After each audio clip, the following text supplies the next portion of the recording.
Hello, my name is Bram Nauta. I'm a professor of integrated circuit design at the University of Twente in the Netherlands. In this movie, I want to introduce you to N-path filters. N-path filters are filters that can select one wireless channel while filtering away all the other wireless channels that you're not interested in. N-path filters can be controlled with an electronic clock signal, so you can really program them to receive whatever you like to receive. In this movie, I will introduce you to the basics. The circuits are very simple, in fact. They only contain resistors, capacitors, and switches. So basically the things you might remember from high school. And I will show you a demonstration at low frequencies. So it's going to be kilohertz instead of the gigahertz, which we will see in practice. But the operating principles will be identical. So I hope you enjoy this movie and get a good feeling about how N-path filters work. N-path filters is, in fact, a very old idea. The oldest paper we found was from 1947, paper by Barber, where he tries to make bandpass filters using modulation. In those days, the filters were built in the mechanical domain. The transistor was not even invented. There was a revival of these filters in the 1960s at ISSCC, where semiconductor components were available. They were forgotten. After that again, and now since the last decade, they are popular again. The idea of N-pass filters is to make bandpass filters using a lot of low-pass filters and mixers. Suppose we want to make a bandpass filter like here. We can implement that with an input signal that is down converted with a first mixer, low pass filtered, and then up converted again. It behaves a bit like a radio receiver, which down converts and selects one channel, filters away all the other channels, and then retransmits that received channel again. So from input to output, that behaves like a bandpass filter. Well, if you use hard switching, which they did in those days with mechanical switches, you have a lot of harmonic mixing problems, and that's why they use a lot of paths. So there's a lot of filters here with a lot of mixes and a lot of up converters again, and then it behaves better. So let's have a look how this can be implemented. Here we have a lot of low-pass filters. They are time multiplexed using these switches. And every time only one of these switches is closed, as shown in this timing diagram. And please note that if this switch is closed, this one is also closed. So there's always one path active, or the next path, or another path. It's like a time multiplexer. Let's replace the low-pass filter by a simple RC low-pass filter. Then we see that every time a filter is selected, there is an R over here, which is identical. So it's also possible to take these resistors out and just put one resistor up front, which is shown here. So here we have a resistor. So this circuit behaves identical to here. And then we can even further simplify it, because the output is in fact observing all those capacitor voltages, the low frequencies. But since these switches are synchronized, also this node is always connected to one capacitor. So we can as well take this node as the output and get rid of these switches. And that brings us to this basic N-path filter structure, where we have one resistor, a lot of switches, a lot of capacitors, and this is the output. And with this circuit we can make a bandpass filter in frequency, where the center frequency is programmable with the clock, and the bandwidth is programmable with this RC. And then this R can be the 50 ohm of the antenna, or the RF amplifier, or whatever is available. So basically we can make a bandpass filter with a tunable frequency, a bandwidth which is set independent of that frequency. So we can make very high quality factors and a very tunable filter. And yeah, these are components that we have available today in modern CMOS technology. Good switches, good capacitors. That's all we need. So it's a pure passive circuit, and it behaves like a bandpass filter, which is highly programmable. So this is a very interesting circuit. So let's have a look now at one branch. If we close the switch, we have a well-known RC filter, and if we put a step at the input, so we take the input is a step like here, then the output is a simple RC filter. But if we now play with this switch, so if we open and close the switch as in an N-path filter, we see something interesting. So suppose that the switch is closed during these green time intervals. What happens then on this capacitor? So when the switch is closed, first the capacitor will start charging, but here it's disconnected, so it will just stay at the value where it is, and then in fact it will continue to charge, and it will remain here, and it will just be a response like this. So it's basically that this part is moved in time here, that part is moved in time over here. And that's an interesting property, because at the times when the capacitor is disconnected over here, so when the other ones are connected, the input signal can basically do whatever it wants, it wants. So here we need the input, and here we need the input, but here in between we don't care. So we can even just change the signal, and we will not observe it at the output. So this is the basic idea of how the transients work. This is an N-path filter with NS8, so we have 8 capacitors, 8 switches, of which one is closed only, an input signal and an output signal, which is observing those capacitors. We apply a nice sine wave over here, and then if we take an input frequency exactly equal to the clock frequency, we get something interesting. So this is an input period, but it's also the clock period. And then the clock period is divided by 8 to have 8 little time slots, of which every time one of those switches is closed. So let's have a look what happens to each capacitor if the input frequency is exactly equal to the clock frequency. Let's go to the first capacitor. It sees the red part of the sine wave when it's connected with the switch through a resistor. The second capacitor sees the blue part of the sine wave through its resistor, and the third one the green one, and so forth. Since we have a large RC time constant, so this time constant here is in the megahertz range, whereas this clock frequency is in the gigahertz range, so it wants to settle, like in the previous example in the transient of one path, but it has no time to settle, so it will try to settle, but it will not go far, and it will stick there, and the next time it sees the same part of the sine wave, and it will continue to settle. And in fact, what happens over here in time does not matter to this capacitor, because it's not observing that signal at all. It will take a long time, so if the bandwidth of the filter is megahertz and the clock frequency is gigahertz, it's typically thousands of periods of the input signal, then the capacitor here will settle to a DC value. It will be static, which is exactly the average voltage during that red time interval. So it will just go there after a lot of time. But this big time constant is very important for the operation of N-path filters. The same happens to all the other capacitors. So each capacitor will be charged with the average value of the input signal when it's observing that sine wave. And then the output signal is in fact a time multiplexed version of those capacitor voltage. So it's a staircase approximation of the input signal. So what we see is we apply an input signal of one frequency, and we get out a square wave approximation. And the bigger n, the smaller the steps, the better the approximation. So that's why for a very big n it behaves better, and it becomes a bandpass filter. Let's now take an input signal with a frequency different from the clock frequency, and I've exaggerated a little bit here. Now this capacitor first sees this part of the sine wave, but a bit later, one period later, it sees another part of the sine wave.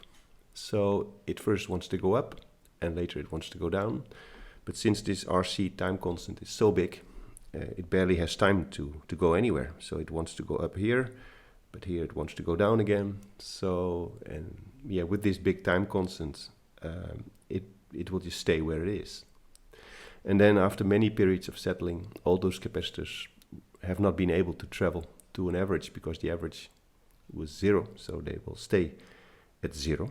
So after many periods of settling, all those capacitors see the average of the input signal, which is 0. So if the input frequency is different from the clock, the output signal is typically 0. So that's an interesting effect. And if we observe this, we see we have in fact a low pass to band pass transformation as already invented by Mr. Barber. The low pass filter has its own RC characteristic with the time constant RC. And if we replace this capacitor by a lot of capacitors and a lot of switches, we get a band pass filter as shown here. The center frequency is the clock and the bandwidth is shown here. And it looks like this resistor R is multiplied with a factor n. And that is because every capacitor sees this R only a fraction n of the time. So it looks like it's an n times bigger resistor. But yeah, you can make n bigger or smaller, but the total area, so n times c, remains constant. So if you make n bigger, you can make c smaller, and the total capacitor area is not increasing. So you can basically increase n as much as you like, as long as your technology can follow the speed, and then you have a better bandpass filter. The quality factor is extremely high of these filters because the quality factor is the center frequency over the bandwidth. Center frequency can be gigahertzes easily today, and bandwidth can be megahertzes or even kilohertzes if you like. It's just the RC.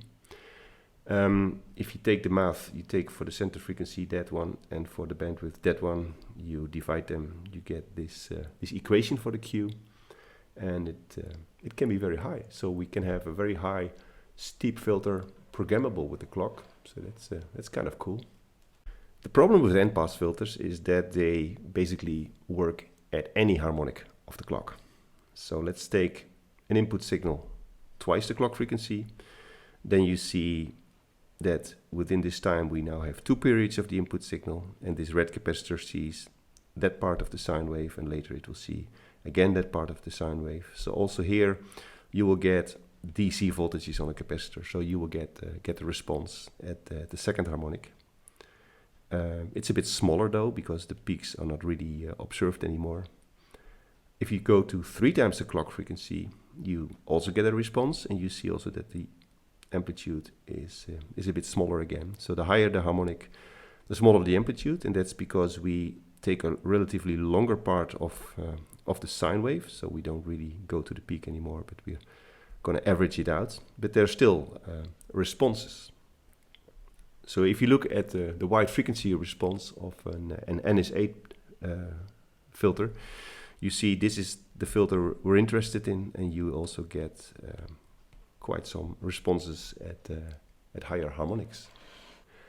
There is a trick, however. We can reuse capacitors. We can swap the capacitors as shown here, because if we have a sine wave input here equal to the clock, this red capacitor, it will be charged to the average value over here.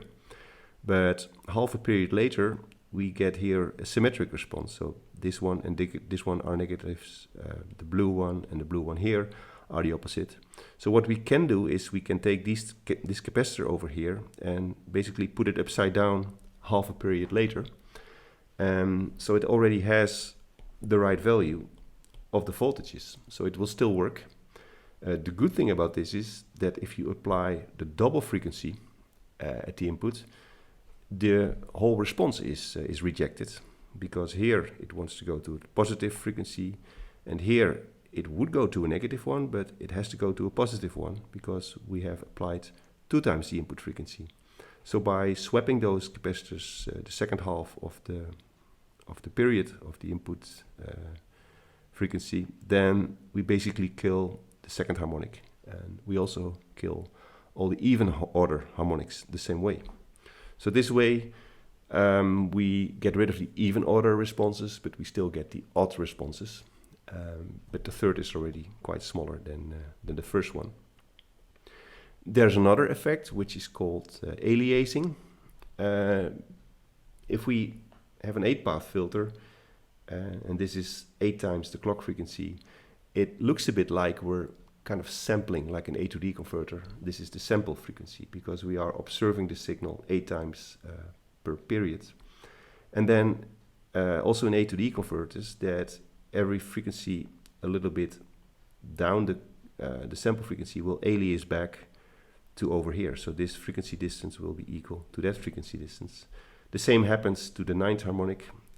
This distance will be equal to this one. So any signal present over here will alias into the filter. So, and there, the only thing that you can do is make n big, so that's really far away. So if this is 1 gigahertz, this is going to be 7 gigahertz, which is already quite far away. So you need something like an anti-alias filter or low-pass filter or something. But in RF, this is normally already done by the antenna or the passive components in front of the filter. It's interesting to see that at the capacitors we store the DC values of the input signal, but these are also the signals that we want to receive in a receiver. For example, in 8-path example here, we see here the I signals over here and the Q signal over here. So if you ignore these signals, we can also use those capacitor voltages as baseband outputs of a receiver. But we still have the filtering. So with this N-path filter, we can still filter very sharply at the input. And if we observe the output capacitors, then we basically have already the down-converted signal available. So there's no even need to use it as an RF filter, like RF in, RF out, but we can also use the N-path filter as a down-conversion mixer and simply take the capacitor's output signals. If we look at this filter behavior again, so we go back to RF in, RF out, it basically behaves like the R of the N-path filter, and the bunch of switches and capacitors can be modeled with an equivalent circuit, which is an LC tank. And the component values are shown over here. It comes from a paper from Amir Ghaffari. And basically the bigger N, the bigger this resistor becomes and the more ideal it behaves. What you see here is the continuous time model of this circuit is shown here in solid lines. So this is the center frequency. In this case, it's a 4-path filter at 0.5 gigahertz. It's just a simulation. And if you look at the real switch capacitor behavior, the real N-path filter, you see the dash line. So you see here the 3rd harmonic and the 5th harmonic responses. The even ones are out here because it's a differential circuit. So it really behaves like an LC tank. One thing that is quite annoying is the on resistance of the switches. So in reality, those switches have an on resistance. And for RF, if this R is in the order of 50 ohms, the switch resistor should really be in the order of 5 ohms or so, or even less. What happens? Suppose there is no on resistor in the switch, it works ideally. We get this N-path filter here, the first response and the 3rd and the 5th, whatever you like.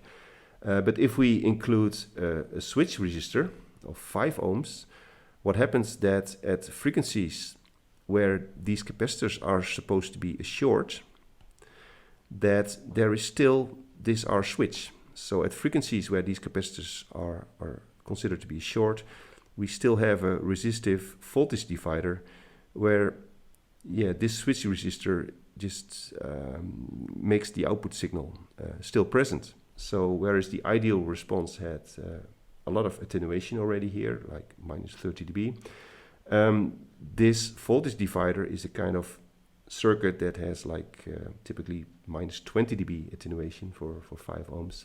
And then you see that all these nice filtering effects are basically killed by this switch resistor. So the switch resistor should be low, or you have to add those extra switches to observe those capacitors in the original N-path idea.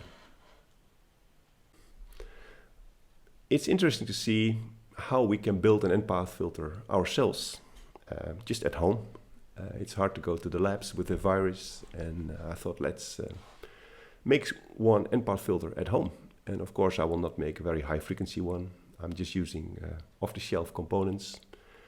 I'm using, as a switch, I'm using this 4052 integrated circuits, where there are switches. There are two pair of switches with 4 outputs. So 1, 2, 3, 4 outputs, and there's 2 sets of those. They're controlled with a binary input over here. And then I take a binary counter where I enter a clock and I get binary outputs, and I can connect the most significant bits of the binary counter to the clock over here, and then I have my switches. As filter, I'm using a resistor of 10 kilo ohm. That's really high, and that's because I want to make a low frequency, and I also don't want to be hurt too much by the on resistance. And as capacitor, I will take 4 times 100 nanofarad, which are electrolytic capacitors over here. So we have here the binary counter, we have here the multiplexer. This is my 10 kilo ohm resistor, and here we have the four capacitors. And let's see how we wire up this thing. This is the switch circuit. We put the input signal here with the resistor. The switch IC connects to all the capacitors over here, and the clocks come from the counter, which is driven here. As clock, I've chosen 10 kilohertz, and we have 4 phases, so the center frequency is 2.5 kilohertz. So I will expect a filter with a center frequency of 2.5 kilohertz. And if I look at the bandwidth I'm making, it's 2 pi and n is 4, so I get a 40 hertz bandwidth. So this is only 40 hertz. It's really low frequency, basic stuff, but it doesn't matter. At RF it will work identical, but this is something you can build at home. So please try yourself. I did that too. I've first built this circuit like it is. I did a measurement. I will show the demo later, but this is the gain and the phase. So this is the frequency, and this is the gain, and this is frequency, and this is the phase. And what you see here is a nice response at 2.5 kilohertz, what I expect.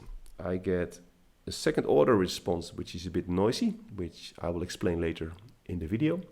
I get a third order response. There is no fourth order response, and the fifth one is over here. But what you see is that there is this plateau of about minus 25 dB, and that's because of the on resistor, which is about 700 ohms of this IC I've used. So that's still quite high, 700 ohm with respect to 10 kilo ohm. So I decided to add those old school extra switches. So I added these switches over here. It's the same IC. So you can see this here in red. It doesn't cost anything. The switches were already there, and they were already controlled by their clocks. So I now have an output over here, which is an extra set of switches that observes these capacitors. And then doing an AC measurement, I get this nice theoretical response with the peak of the first response at 2.5 kilohertz.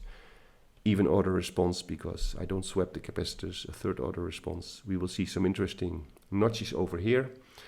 At 4 times the clock there is no response, and that is because during the time that the switch is connected to the capacitor, the input signal makes a full period, so the average is again 0. So at the frequency n times f clock, you will never see a response.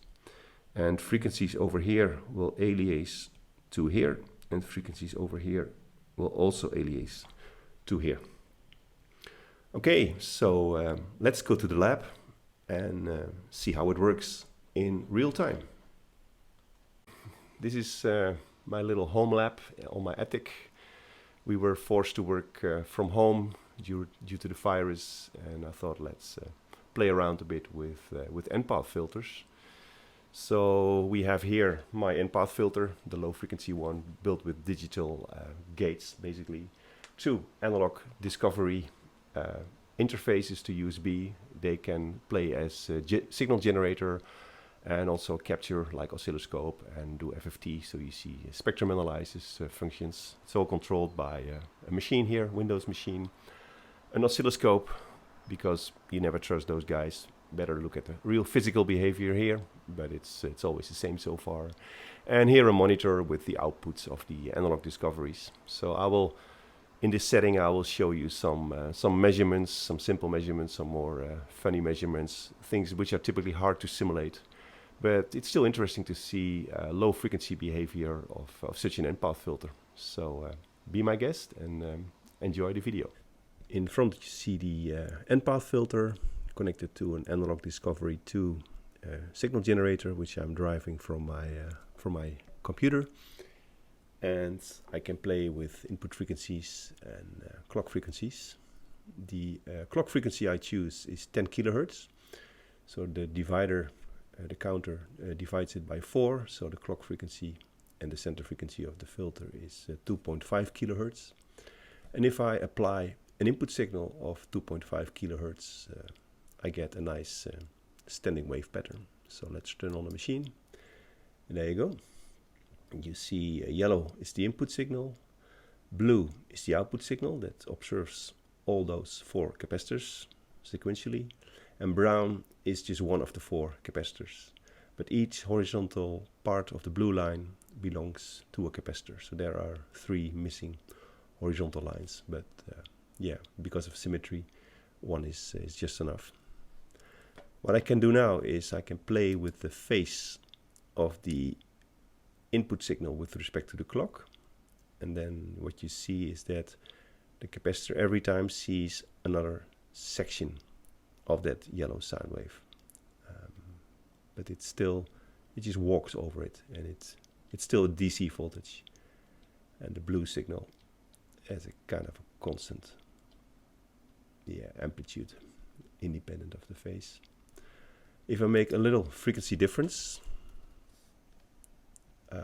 I see now that the capacitor is slowly walking across that yellow sine wave, and the blue amplitude is still intact.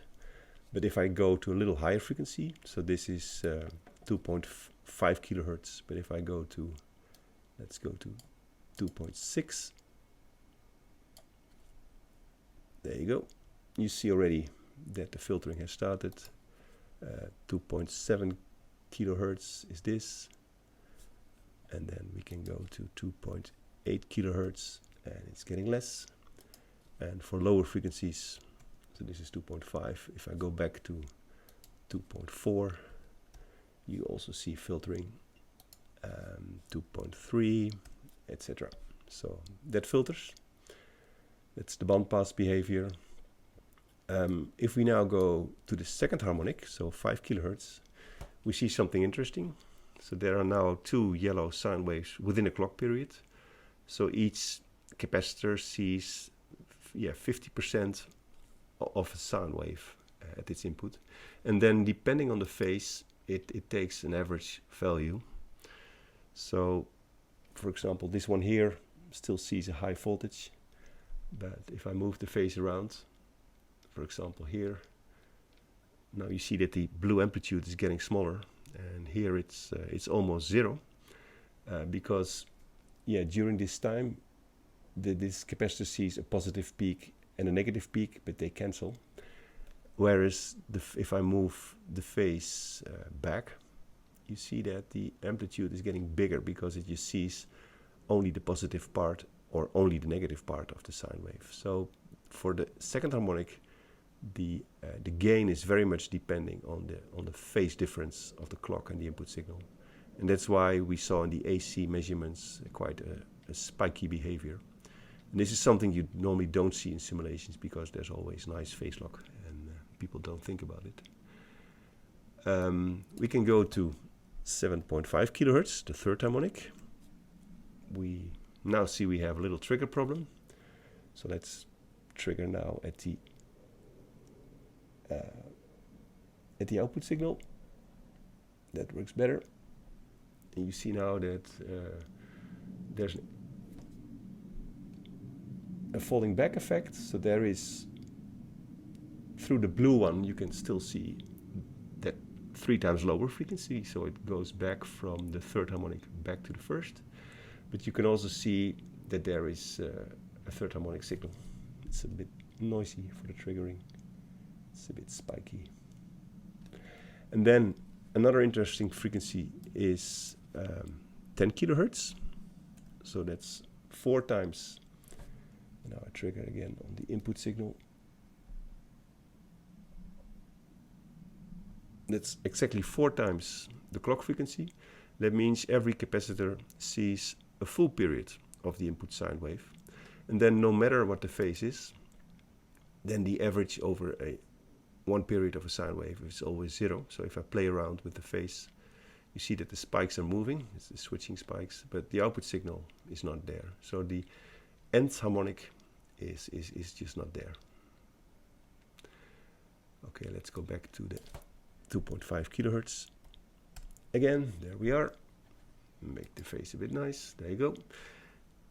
There was another notch in the AC transfer. They are at very strange frequencies. I try to calculate them. It's very hard. But the first one is easy.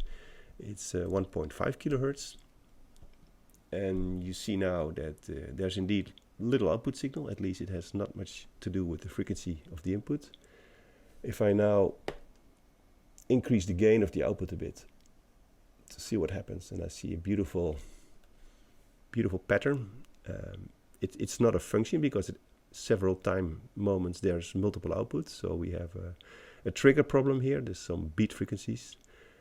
I can solve that by triggering at a single event. So I just do a single measurement, and there you see the blue output signal. And what is interesting to see is that if you look over the period of the input signal, so the whole yellow period, that there is signal, but on average it happens to be exactly 0. So at that frequency, if you measure it, there is no output signal at that frequency, but there is still signal, and on the capacitors there is also signal. So this notch is a bit artificial. It's nice to know, but I'm not sure if it's of any practical use. Let's have a look at the frequency response of this 4-path N-path filter. I've now connected 2 analog discoveries, one to do the AC sweep and another one to play as an oscilloscope. It was not possible to do both functions with one. On the left side you see the frequency plot. There's the frequency. I've put here an analog scale where the unit is the clock frequency of the filter. So this is the first harmonic at 2.5 kilohertz, second, third, fourth harmonic, etc. This will be the gain and this will be the phase. And while the frequency is sweeping, you will see here the time domain plots. And it will go too fast to really see what happens. I'm just taking enough points to see the filter resolution. So I got a resolution of 9.99 hertz, so 10 hertz. So that's just enough to see the peaks.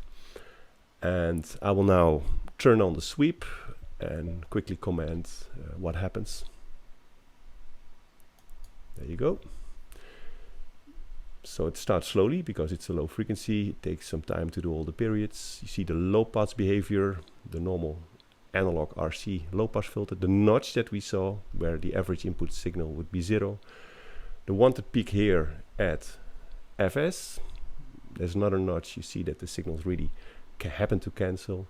The second harmonic response is kind of noisy because it depends a lot on the phase. There's another canceling of the signal again.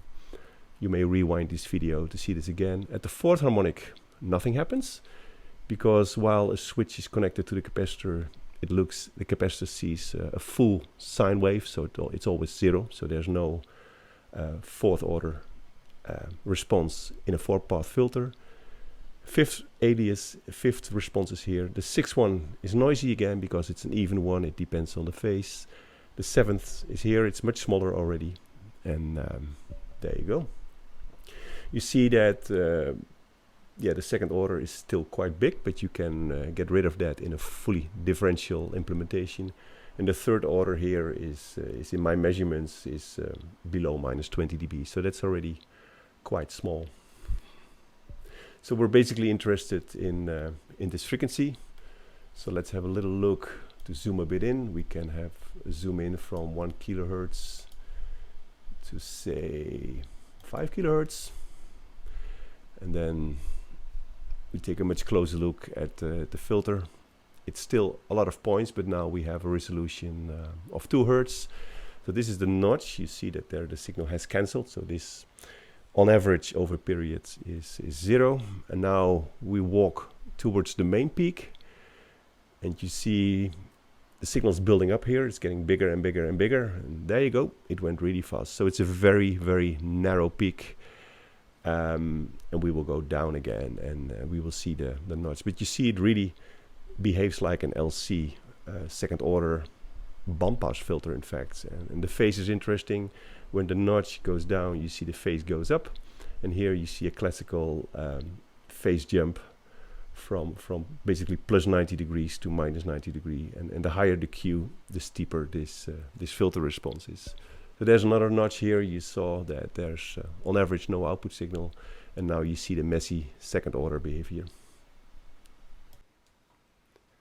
Let's have a look at the frequency domain of the output signals. So in the frequency domain, we do an FFT on the oscilloscope signal. I'm sweeping again the input signal from 20 hertz to 20 kilohertz, which cover the 0th up to the 8th harmonic of the clock of 2.5 kilohertz. So this is 2.5 kilohertz. While I'm doing that, I'm observing the spectrum on the right side with the same frequency axis, linear scale. Yellow is the input signal of the end-pass filter, and blue is the output signal of the end-pass filter. And on the oscilloscope, you see the same thing. The yellow curve is the input signal, and the blue is the output curve. This is time domain, this is frequency domain, and this is the spectral domain. So it's kind of hard to do this in simulation, especially real time. But in an experiment, you can just play around a bit. So now I will sweep the input and have a look what happens. You will see a lot of things happening, but since this is a recorded movie, you can always scroll back and see what happens. So here we go with a low frequency response. You see there's quite a low pass filter here, and you see it's already gone here. We go to the notch. You see that the signal cancels, as we saw before. The first harmonic, you saw a nice big peak here. And what you see here are tones walking. There is, at the third harmonic, it aliases back to the first one. So if the input signal is at the third, right now you see here a peak. It's walking back, and it will, those tones just keep walking all the time. You can see it yourself. So at the fourth harmonic, the thing doesn't work really. At the fifth harmonic, you see something aliasing back to the first, and you can see how those blue tones, they walk from left to right. There they coincide right here. It's like wave patterns, like you can see in the ocean. So waves coming from two ways and reflecting. It's kind of interesting to see this. So you have to watch out for aliasing back, especially to the frequency we're interested in. Here, the first harmonic response, which is right here. So every time you see a big blue signal over here, while the yellow is not there, that's something we don't want. So it will happen. The first one is at the third harmonic. So if the yellow one is at the third, you will see a blue peak at the first. There you go. There you go. That's it. And if we move on to the fifth harmonic, we will also see aliasing back, as if we were sampling an A to D converter with the fourth harmonic. So it just aliases back. There you go. So these are the responses we don't want. However, in practice, if this is 1 gigahertz, this is 8 gigahertz, so there is still some room to improve. And you can still do conventional harmonic rejection techniques. So, but this is just a plain 4-path filter without any tricks, just to show how it works. So I hope you enjoyed this demonstration. So that's basically how the end-path filters work. A lot of complex frequency behavior, but still very useful. End-path filters are quite used a lot now in wireless receivers. In our group, we've done quite some research on that the last decade. Also, other groups in the world have done a lot of research. You can check our website for links to papers, so you can read the papers and hopefully apply it in your products or in your research. So thank you for your attention.